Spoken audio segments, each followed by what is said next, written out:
Morning,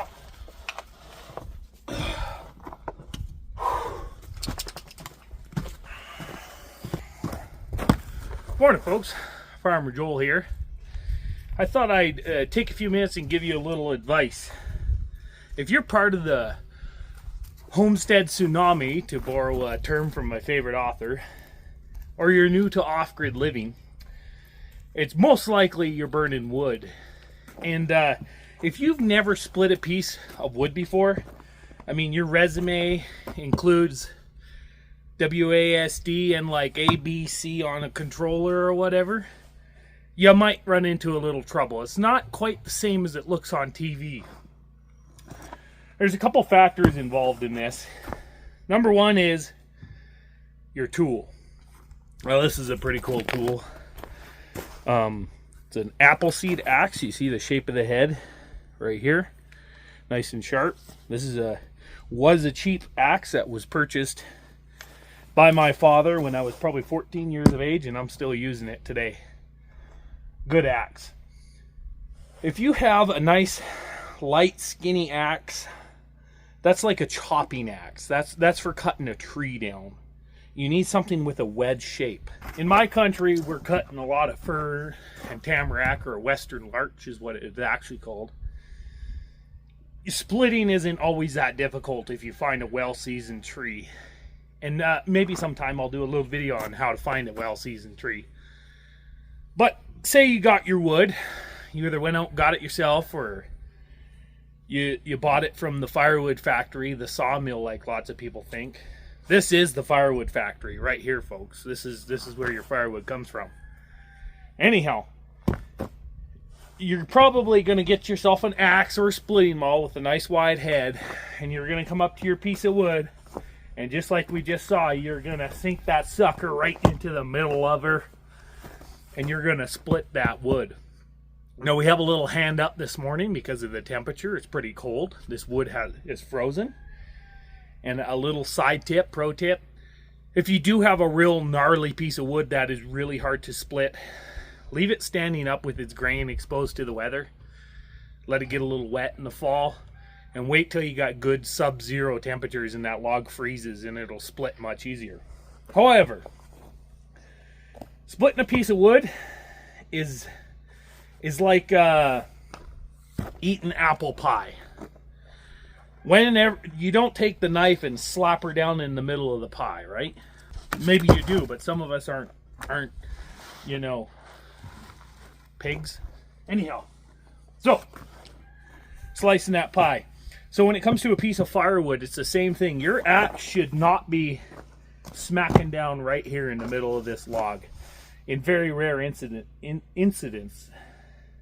situations. Most times you want to start on the edge. And then if you have if your wood is seasoned, I'll show you a couple pieces here. So here's an example. This is actually a spruce tree. But you see this piece of firewood here? See this crack in it right here? This piece of wood is gonna split just by looking at it, pretty much. And I'll show you that in a second, how to use that crack to your advantage. But right now, let's go back to that Douglas fir that we were just using. All right. So I found the most ugly, gnarliest piece of fir I have right now. And you see all this mess here? If your firewood guy brings you wood like that, you might want to find a new firewood guy. You know, it should be a little tidier than this. Anyhow, this is the butt of that Douglas fir tree. And it actually has a little bit of sap in it. It's because it's not totally seasoned properly. However, there is just a slight little crack starting here. I'll show you that if you want to come look at that. So when you're looking to splice the pie, you want to look for cracks like I showed you on that piece of spruce. Right here, I just see a faint crack. I'm not sure if you can see that, but there's just a faint crack there. Anyhow, that would be my ticket. That's where I'm going to work. So I'm going to work that from the edge. Folks, this is a gnarly piece of wood. It's going to be tough to split, but we're going to go for that. So, just like I showed you, when you're lining up your axe to hit it, okay, it's like golf, I think. I've never played golf. Do I look like a golf player? Anyhow, so do a practice run. Line up your axe where you want it to hit, and then you wind her up, right? And then do a practice swing if you need to, if you're a greenhorn, right? Look at that, that's gonna line up nice. Don't need to move my feet much at all.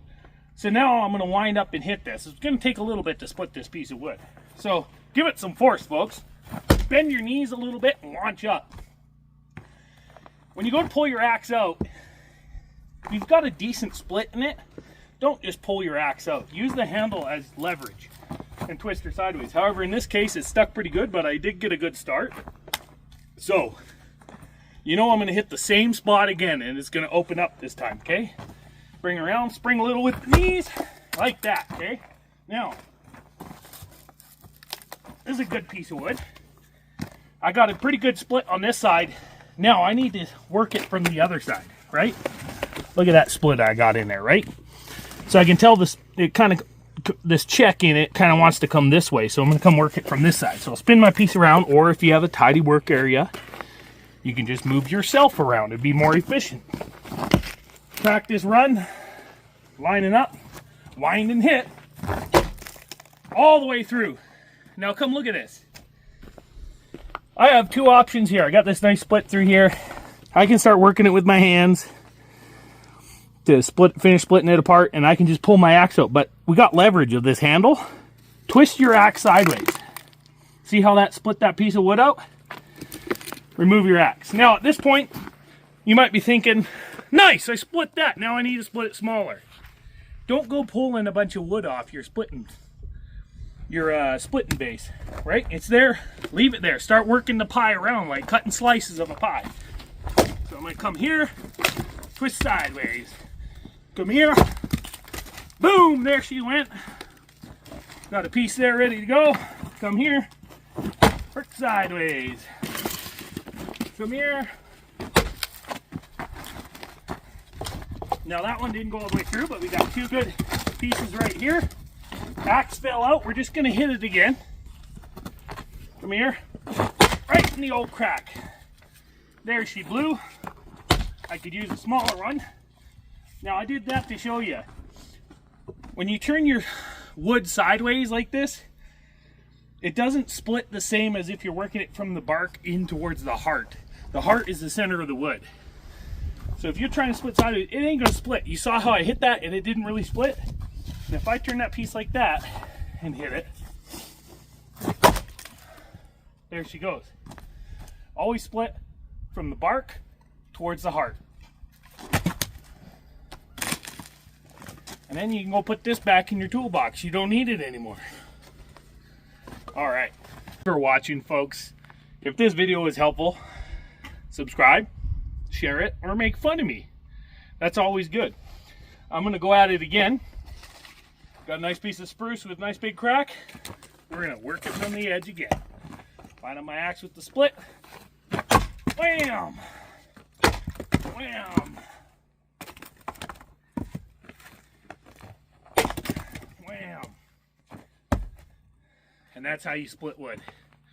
Thanks for watching. If you need any more tips from Farmer Joel, pipe up in the comments and we'll do it. Have a good day.